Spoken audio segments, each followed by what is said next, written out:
കേരളത്തിലെ എം പിമാർ, പ്രത്യേകിച്ചും കോൺഗ്രസ് എം പിമാർ, അതായത് കേരളത്തിലെ എല്ലാ ജില്ലകളിലും ഇപ്പോൾ കോൺഗ്രസിൻ്റെ എം പിമാരുണ്ട് എന്ന് തന്നെ പറയാം. തിരുവനന്തപുരം മുതൽ കാസർഗോഡ് വരെയുള്ള 14 ജില്ലകളിലെ 20 ലോക്സഭാ മണ്ഡലങ്ങളിൽ 2019 നിയമസഭാ തെരഞ്ഞെടുപ്പിൽ 19 വിജയിച്ച കോൺഗ്രസ് 2024 18 എന്ന ചെറിയ വ്യത്യാസത്തിൽ മാത്രം അത്തരത്തിൽ തന്നെ തലയുയർത്തി നിൽക്കുകയാണ്. ടി.എൻ. പ്രതാപന് പകരം കെ. മുരളീധരൻ വന്ന് പരാജയപ്പെട്ടു പോയതൊഴിച്ചാൽ, അല്ലെങ്കിൽ അത് BJPക്ക് ലഭിച്ചതൊഴിച്ചാൽ, കോൺഗ്രസ് ഇപ്പോഴും അവിടെ MP സ്ഥാനാർത്ഥികളുടെ കാര്യത്തിൽ കരുത്താർജിച്ച് അങ്ങനെ തന്നെ നിൽക്കുകയാണ്. എന്നാൽ ഈ MP മാരെ കൊണ്ട് പാർട്ടിക്ക് എന്തെങ്കിലും ഗുണമുണ്ടോ എന്ന തരത്തിലേക്ക് ചിന്തിക്കുകയാണ് ഇപ്പോൾ KPCCയുടെ നേതൃനിരയിൽ വലിയ മാറ്റമുണ്ടായിട്ടുണ്ട് കഴിഞ്ഞ കുറേ ദിവസങ്ങൾക്ക് മുമ്പ്. കുറച്ചുകൂടി വ്യക്തമായി പറഞ്ഞാൽ M. ലിജു അടക്കമുള്ള പുതിയ സംഘടനാ ജനറൽ സെക്രട്ടറിമാരെത്തിയിരിക്കുന്നു. ആ സംഘടനാ ജനറൽ സെക്രട്ടറിമാരെത്തിയത് കൊണ്ട് തന്നെ പണ്ട് KSUവിലേക്ക് ചില നേതാക്കന്മാരെ തിരഞ്ഞെടുക്കുവാൻ പരീക്ഷണങ്ങൾ പലതും നടത്തി തിരഞ്ഞെടുത്തപ്പോൾ ആ കൂട്ടത്തിൽ കിട്ടിയ ഒരു നേതാവാണ് M. ലിജു. ആ അച്ചടക്കവും ചിട്ടയുമുള്ള നേതാവിനെ KPCCയുടെ ജനസ്ഥാനത്തേക്ക് കൊണ്ടുവന്നുകൊണ്ട് പല മാറ്റങ്ങൾക്കും ഒപ്പുകൂട്ടുമ്പോൾ അതിൻ്റെ പ്രതിഫലനമാണ് കഴിഞ്ഞ കുറേ ദിവസങ്ങളായി KPCCക്കുള്ളിലും MP മാർക്കിടയിലും നടന്നുകൊണ്ടിരിക്കുന്നത്. കുറച്ചുകൂടി വ്യക്തമായി പറഞ്ഞാൽ, പാർട്ടി ചിലവിൽ ഇങ്ങനെ പാർലമെൻറ്റ് യോഗങ്ങളിലും മറ്റും കൂടി നടക്കുന്ന ചില MP മാർ കേരളത്തിലുണ്ട് എന്ന് തന്നെ പറയാം. അതിന് കാരണമായി പറയുന്നത് 2019 ലോക്സഭാ തെരഞ്ഞെടുപ്പിൽ 19 മണ്ഡലങ്ങളിൽ നിന്ന് വിജയിച്ചു വന്ന MP മാർ, അതായത് എല്ലാ ജില്ലയിലും MP മാരുണ്ടായിരുന്നു. ആ ജില്ലയിലെ MP മാർ സ്വന്തം ജില്ലയിലെ നിയമസഭാ മണ്ഡലങ്ങൾ 7 നിയമസഭാ മണ്ഡലങ്ങൾ, ആ 7 നിയമസഭാ മണ്ഡലങ്ങളിൽ നിന്ന് എത്ര MLA മാരെ വിജയിപ്പിച്ച് നിയമസഭയിലേക്ക് കൊണ്ടുവന്നു എന്ന ചോദ്യത്തിന് മറുപടി പറയാൻ കഴിയാത്ത നിരവധി പേരുണ്ട്. അതായത് 2019 മൃഗീയ ഭൂരിപക്ഷത്തിൽ വിജയിക്കുന്നു, പക്ഷേ നിയമസഭാ തെരഞ്ഞെടുപ്പിൽ പരാജയപ്പെടുന്നു. 2021 മൃഗീയ ഭൂരിപക്ഷത്തിൽ വിജയിക്കുന്നു, അപ്പോഴും പാർട്ടിക്ക് വേണ്ടി കാര്യമായ രീതിയിലൊന്നും പ്രവർത്തിക്കാതെ തിന്നും കുടിച്ചും നടക്കുന്ന MP മാരാണ് ഇപ്പോൾ കോൺഗ്രസിലെ ചിലർ എന്ന ആക്ഷേപം പാർട്ടിക്കുള്ളിൽ നിന്ന് തന്നെ ഉയരുന്നതിൻ്റെ പ്രതിഫലനമാണ് കഴിഞ്ഞ കുറേ ദിവസങ്ങളായി KPCCയിൽ നടന്നുകൊണ്ടിരിക്കുന്നത്.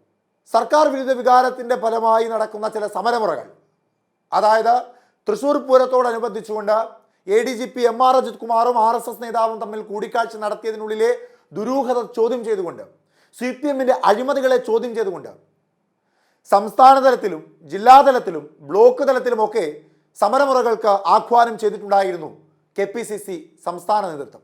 അതിൻ്റെ സംസ്ഥാനതല ഉദ്ഘാടനം ചെയ്തത് KPCC അധ്യക്ഷനായ K. സുധാകരനാണ്. എന്നാൽ ജില്ലാതല ഉദ്ഘാടനങ്ങൾക്ക് MP മാരെ ആരെയും നിയോഗിച്ചിട്ടില്ല. പകരം ജനങ്ങൾക്കിടയിൽ നിന്ന് പ്രവർത്തിക്കുന്ന, ജനങ്ങളോടൊപ്പം നിന്ന് പ്രവർത്തിക്കുന്ന നേതാക്കന്മാർ മതി ഉദ്ഘാടനത്തിന് എന്ന തീരുമാനത്തിലേക്കാണ് KPCC നേതൃനിര എത്തിയിരിക്കുന്നത്. അതിൻ്റെ ഭാഗമായിട്ടാണ് 14 ജില്ലയിലും നടന്ന ഈ സമര പോരാട്ടത്തിൽ ഒരു വേദിയിലും ഉദ്ഘാടനങ്ങൾക്ക് വേണ്ടി ഒരു MP മാരെയും ക്ഷണിക്കാതെ ഇരുന്നത്. അതിൻ്റെ അർത്ഥം എല്ലാ MP മാരും പാർട്ടിക്ക് ദോഷം ചെയ്യുന്നവരാണെന്നല്ല. ചിലർ തീർച്ചയായും പാർട്ടിക്ക് വേണ്ടി ഒന്നും പ്രവർത്തിക്കുന്നില്ല.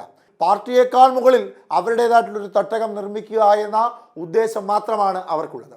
2019 24 ഒക്കെ തുടർച്ചയായി വിജയിച്ച MP മാർ എന്തുകൊണ്ടാണ് സ്വന്തം മണ്ഡലത്തിലെ MLA മാരെ വിജയിപ്പിച്ചെടുക്കാത്തത് എന്ന ചോദ്യത്തിന് പ്രസക്തിയേറുന്നതും അവിടെ തന്നെയാണ്. 2019 രാഹുൽ ഗാന്ധി വയനാട്ടിൽ മത്സരിച്ചതിൻ്റെ തരംഗത്തിൽ കേന്ദ്ര നേതൃത്വത്തിലേക്ക് കോൺഗ്രസ് എത്തുമെന്ന വികാരത്തിൻ്റെ പുറത്ത് 20ൽ 19 കോൺഗ്രസ് വിജയിക്കുന്നു. 2024 ആയപ്പോൾ അതേ വികാരത്തിൻ്റെ അല്പസ്വല്പം അവിടെ ഇവിടങ്ങളിലെല്ലാം ഉണ്ടായിരുന്നു.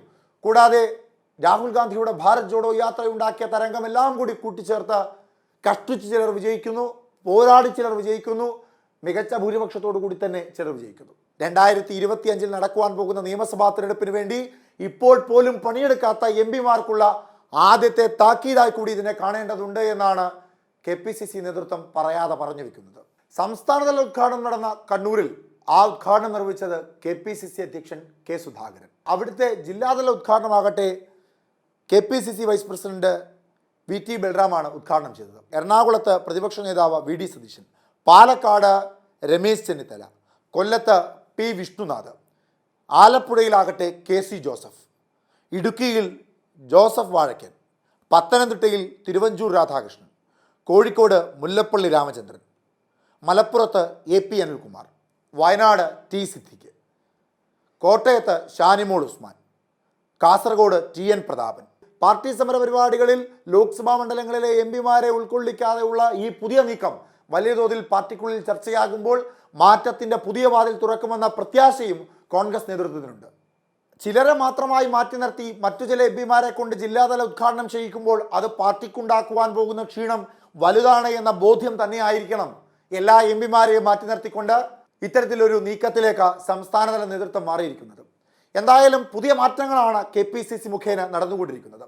ആ മാറ്റങ്ങളിൽ പ്രവർത്തിക്കാത്ത നേതാക്കന്മാർ, അതിന് എത്ര വലിയ എം പിമാരാണെങ്കിലും, അതിന് എത്ര വലിയ MLA ആണെങ്കിലും, എത്ര വലിയ നേതാവാണെങ്കിലും അയാളെ പരിഗണിക്കാതെ തന്നെ മുൻപോട്ട് പോകണമെന്ന ഉറച്ച തീരുമാനത്തിലേക്ക് കോൺഗ്രസ് നീങ്ങുമ്പോൾ അത് പാർട്ടിക്കുള്ളിലെ പുതിയ മാറ്റൊലിക്ക് കാരണമാകുമെന്ന് തന്നെ പറയുവാൻ സാധിക്കും. എന്തായാലും KPCCയുടെ പുതിയ നീക്കം പാർട്ടിക്കുള്ളിലും എം പിമാർക്കുള്ളിലും ഉണ്ടാക്കിയിട്ടുള്ള ചാഞ്ചാട്ടം ചെറുതല്ല.